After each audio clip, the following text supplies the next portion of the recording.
মহারাজ, সন্ন্যাসী ঠাকুর অত্যন্ত পুণ্যাত্মা একজন, এভাবে ওনাকে আঘাত করতে যাবেন না।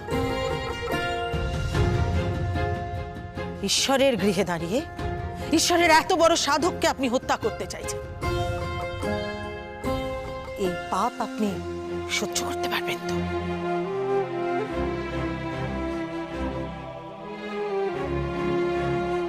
পিতা, এসব কিছু মিথ্যা কথা।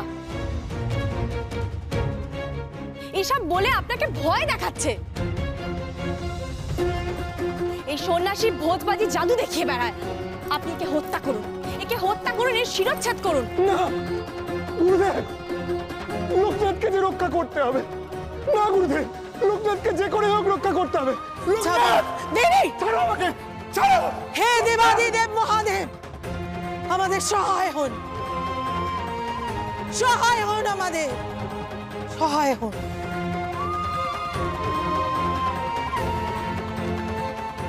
পিতা, হত্যা করুন, পিতা হত্যা করো, শিরচ্ছেদ করুন।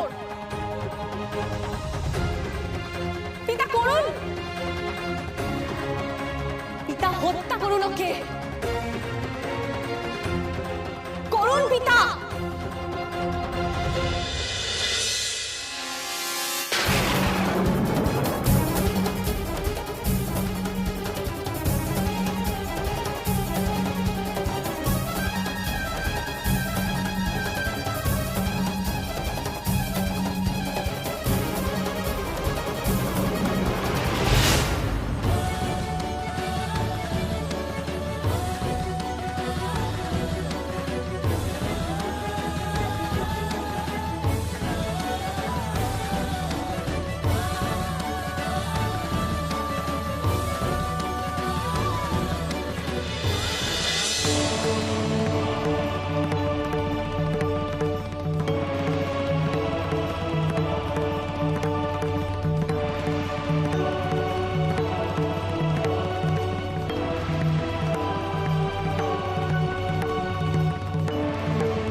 কি মহারাজ, বুঝতে পেরেছেন তো?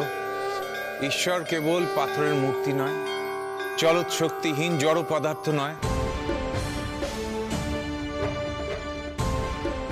ঈশ্বর কখনো মন্দিরে কোনো অস্ত্র চান না। উনি চান মানুষের মধ্যে প্রেম, ভালোবাসা, সহানুভূতি।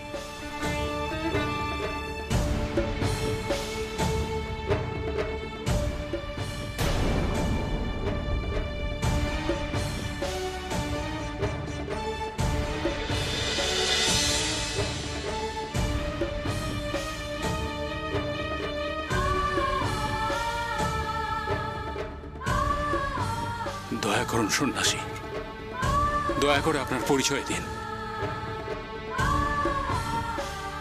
আপনি শুধুমাত্র এই দিন দরিদ্র সাধারণ মানুষের সন্ন্যাসী ঠাকুর হতে পারেন না। আপনি মহান, আপনি সত্যিই মহান।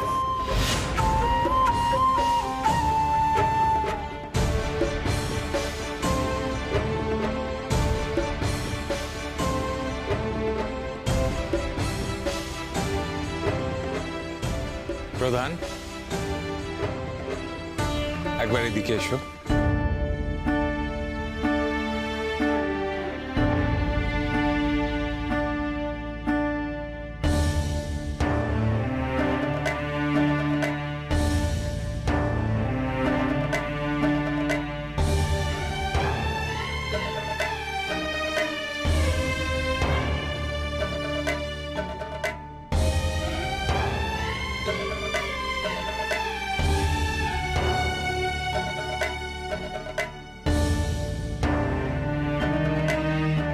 তোমার কাঁটাটা দেখি।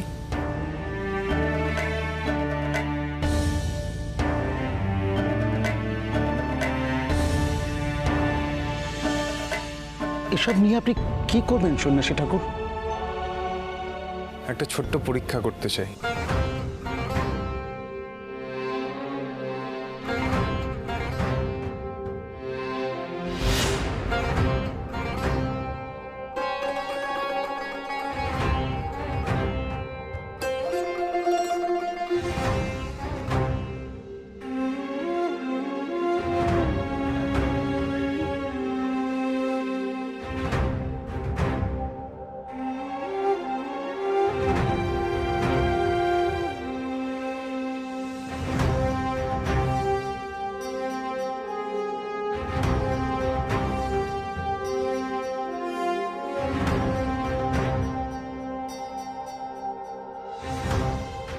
মহারাজ, আপনার কথা অনুযায়ী আমি একজন মহান ব্যক্তি, আর এই প্রধান সে এক সাধারণ ব্যক্তি।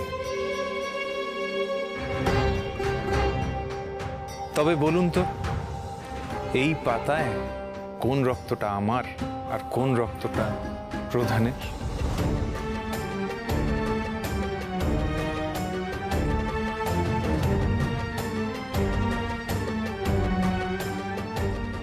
একইভাবে যদি আমি আপনার হাতের রক্ত নিয়ে একটা পাতায় রাখি, তবে কি আপনি বলতে পারবেন কোনটা আপনার রক্ত আর কোনটা প্রধানের রক্ত? বলুন মহারাজ, পৃথক করতে পারবেন? ঈশ্বর যখন আমাদের বিভেদ করে এই ধরাধামে পাঠায়নি, তখন এই বিভেদ করার আপনি কে? বলুন মহারাজ, আপনি কোথায় পেলেন এই বিভেদ তৈরি করার অধিকার? বলুন, আপনি বলুন।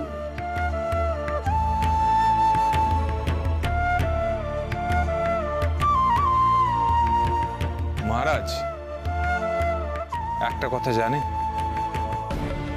ঈশ্বর কিন্তু মানুষে মানুষে বিভেদ করে না, তাই মানুষে মানুষে বিভেদ করা পাপ, ঈশ্বরকে অবজ্ঞা করা। মহারাজ, আপনি এইসব সাধারণ দুঃখী মানুষগুলোর রক্ষাকর্তা, আপনি মহান, কিন্তু একটা কথা মনে রাখবেন, ঈশ্বরের থেকে বড় আপনি নন। মনে রাখবেন, এই সাধারণ মানুষের সুখ দুঃখ ভালো মন্দ সব দেখার দায়িত্ব আপনার। আপনি ওদের যোগ্য সম্মান দিন, যাতে ওরা নিজেদের ঈশ্বরের কাছে নিবেদন করতে পারে, ওদের ভক্তিভাব প্রকাশ করতে পারে ঈশ্বরের কাছে। তাহলেই দেখবেন সব মঙ্গলময়। আর সত্যি কথা বলতে, ওদের তো আর কোনো চাহিদা নেই।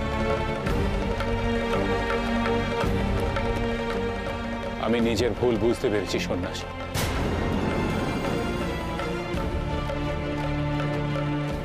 এতদিন চোখ থাকতেও আমি অন্ধ ছিলাম। আপনি আমার সেই চোখ আজকে খুলে দিয়েছেন। আমি আপনার কাছে ক্ষমা প্রার্থী। পিতা,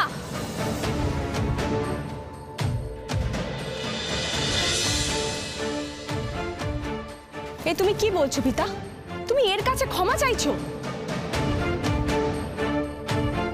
রাজবংশের মর্যাদা অনেক বড়। এই সন্ন্যাসী বারবার সেই কথাটাই ভোলাতে চাইছে তোমাকে। আমরা কখনোই এদের মতো হতে পারি না। মা, তুমি কেন বুঝতে পারছো না? ঈশ্বর হয়তো এটাই চাইছেন, সেই জন্যই। পিতা, তুমি বুঝতে পারছো না, এই ভণ্ড সাধুর উদ্দেশ্য হচ্ছে আমাদেরকে বারবার নিচু দেখানো। এই রাজকন্যাকে যে বোঝানো বড় দায় দেখছি। না বেনি, এও হয়তো ঈশ্বরের লীলা খেলা লোকনাথের জন্য। উনি হয়তো দেখতে চাইছেন লোকনাথ স্থিত অধিক হয়ে সবাইকে এক পথে আনতে পারে কিনা। তাই হয়তো এই পরীক্ষা করছেন তিনি।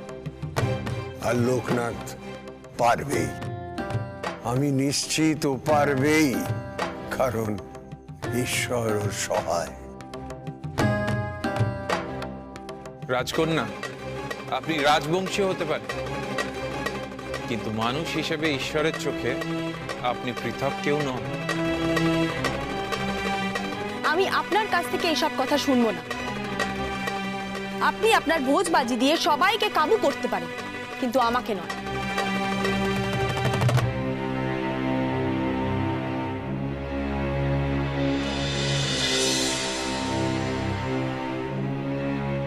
মা, এসো।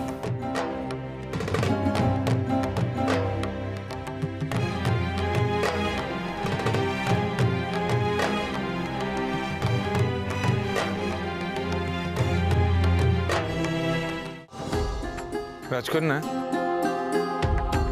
এই হচ্ছে পার্বতী, আমাদের প্রধানের একমাত্র মেয়ে। একবার ভালো করে দেখুন, আপনার আর ওর মধ্যে কোনো বিভেদ আছে? তার মানে আপনি কি বলতে চাইছেন? কন্যা হিসেবে ও আর আপনি ঈশ্বরের কাছে দুজনেই সমান। আপনাদের মধ্যে কোনো বিভেদ নেই। আছে আছে, অবশ্যই আছে। কোথাকার এক কন্যা আর কোথায় আমি, ওর সাথে আমার কোনো তুলনাই হয় না। ওর থেকে আমি সব দিকেই শ্রেষ্ঠ।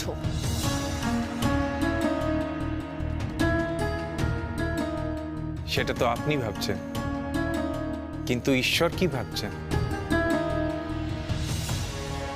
এই প্রকৃতি মা কি ভাবছেন? মনে করুন, ওই যে বৃক্ষরাজি, ওখানে গিয়ে আপনি যদি ছায়া চান, আর পার্বতী মাও যদি চায়, তাহলে দুজনেই সমান ছায়া পাবেন। না কেউ বেশি, না কেউ কম। আমি এসব কথা শুনতে চাই না। শুনতে না চাইলেও যে শুনতেই হবে রাজকন্যা। দরকার হলে পরীক্ষা করে দেখুন। এখানে যে কোনো একটা বৃক্ষের সামনে গিয়ে দাঁড়ান, পার্বতীও যাক, আর দেখা যাক কে বেশি ফল আর ছায়া লাভ করে। আমি কেন কোনো পরীক্ষা দিতে যাব? আমি রাজকন্যা, আমার ক্ষমতা অসীম। আমি কোনো পরীক্ষা দিতে বিশ্বাসী নই সন্ন্যাসী। আমি জিততেই অভ্যস্ত, পরাজয় আমি পছন্দ করি না। জয়লাভের নেশায় মানুষ কিন্তু উন্মাদ হয়ে যায় রাজকন্যা। আর মনে রাখবেন, সব জায়গায় সব ক্ষেত্রে জয়লাভ কিন্তু করা যায় না। আজকে যদি এখানে বজ্রপাত হয়, তাহলে আপনি রাজকন্যা বলে রেহাই পেয়ে যাবেন, আর ও সাধারণ গ্রামবাসীর মেয়ে বলে রেহাই পাবে না, তা কিন্তু হয় না। মারে, তুই সন্ন্যাসী ঠাকুরের কথা বুঝতে পারছিস না। উনি সত্যিটাই বলছেন, হয়তো ঈশ্বরও এটাই চাইছেন। মারে, তুই জেদ করে আর সন্ন্যাসী ঠাকুরের কথার অবাধ্য হোস না। সন্ন্যাসী ঠাকুর, আমি নিজের সমস্ত ভুল বুঝতে পেরেছি, তাই আপনার কথাই মেনে নিলাম। আজ থেকে আমি সমস্ত রাজদায়িত্ব সঠিকভাবে পালন করব।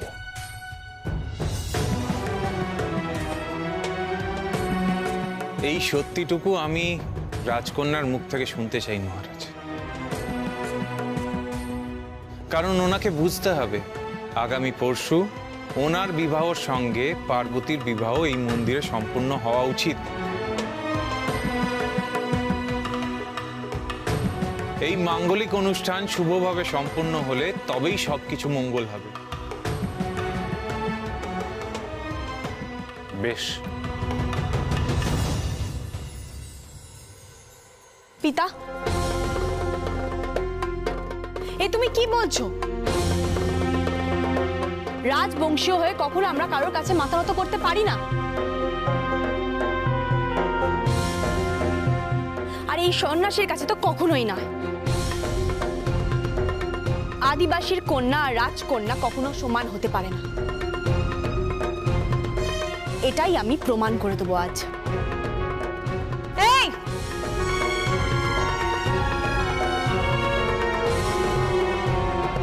দাসীরা, কে কোথায় আছিস? এক্ষুনি এখানে আয়।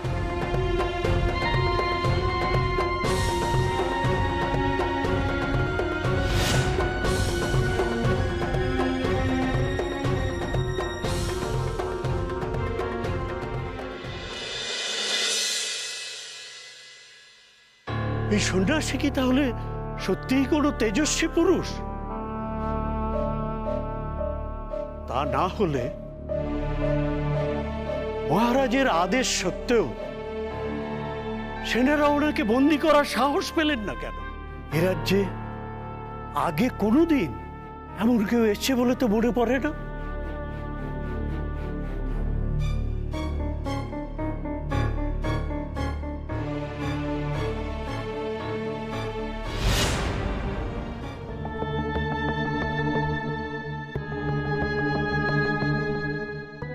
এ কি, প্রদীপের এমন দশা হচ্ছে কেন? চারদিকে তো কোনো বাতাসও বইছে না। না না, এইভাবে প্রদীপ নিভে যাওয়া তো ঘোর অমঙ্গল সূচক। তাহলে কি কোনো ঘোর অমঙ্গল ঘনিয়ে আসছে এই রাজ্যে? না না, প্রদীপ আমাকে রক্ষা করতেই হবে, প্রদীপ আমাকে রক্ষা করতেই হবে।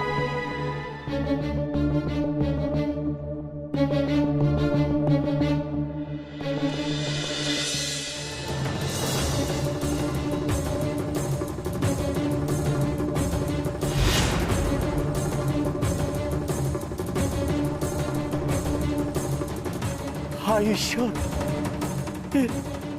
এ তুমি কিসের ইঙ্গিত দিচ্ছ? তাহলে কি তুমি কোনো কারণে রুষ্ট হয়েছ প্রভু? এ রাজ্যে কি কোনো ঘোর অমঙ্গল ঘনিয়ে আসছে প্রভু?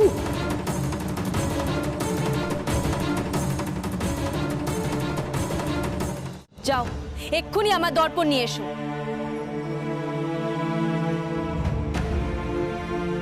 কি ব্যাপার বলো তোমা? এখন আবার দর্পণের কি প্রয়োজন? পিতা, আজ আমি সব প্রমাণ করে দেবো। যাদের পায়ের তলায় অবস্থান করার কথা তাদের কখনো মাথায় তুলতে নেই, সেই কথাটা ভুলে গেলে চলবে না। রাজকন্যে, দর্পণ।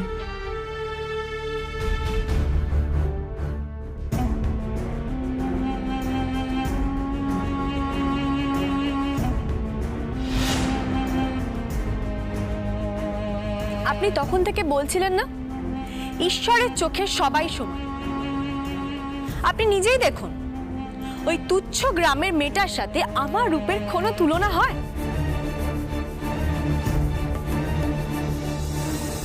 আপনি দেখুন না, আপনি নিজের চোখেই দেখুন। আমার সব সাজসজ্জার সরঞ্জাম দিয়ে ওকে সাজালেও কখনো ও আমার রূপের সাথে যুদ্ধ করে উঠতে পারবে না। আপনি বলুন না, আপনার কি মনে হয়?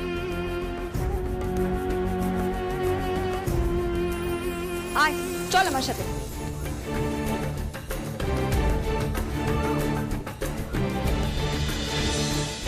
দেখ দেখ, তুই নিজেকেই দেখ।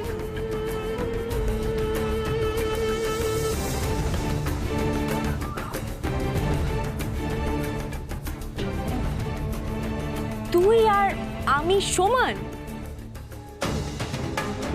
বল সবাইকে, চিৎকার করে বল, তুই আমার নখের যোগ্যও হতে পারবি না।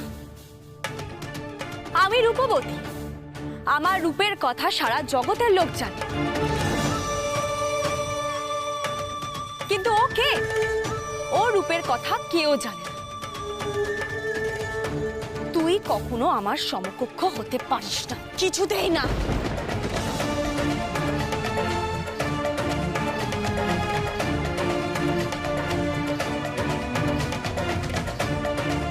রাজকন্যা, রূপ দান করে ঈশ্বর, তাতে মানুষের কোনো হাত নেই।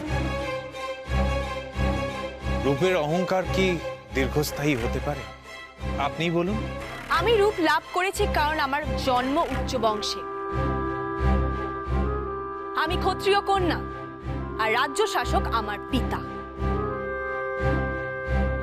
সেটা আপনার সৌভাগ্য, কৃতিত্ব নয়। তার মানে? রাজকন্যা, যা আপনি লাভ করেছেন তা সব আপনার ঈশ্বর দিয়েছে। সে আপনার রূপ হোক কিংবা বংশ পরিচয়, তাতে এত লড়াইয়ের কি আছে? কিসের এত অহংকার? হ্যাঁ, আপনার কাছে যা আছে তা হয়তো সবার কাছে নেই।